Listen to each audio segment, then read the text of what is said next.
कन्याकुमारी जय विवेकानंद स्मारक की शिला ध्यान में बसिले प्रधानमंत्री नरेंद्र मोदी। शनिवार जाए 45 घंटा एठारे ध्यान में बसिबे से।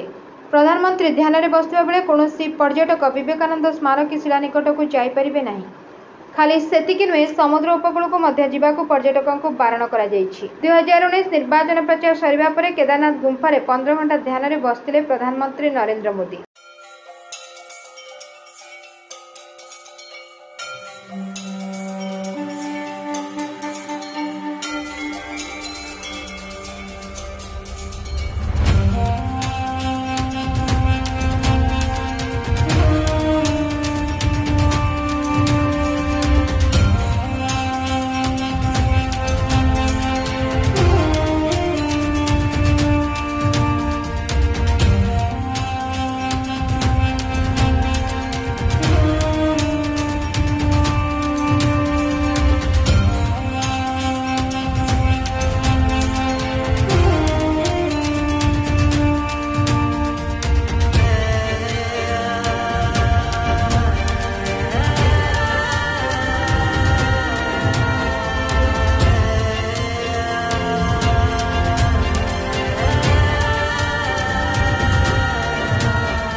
Bureau report Ekamra news agency.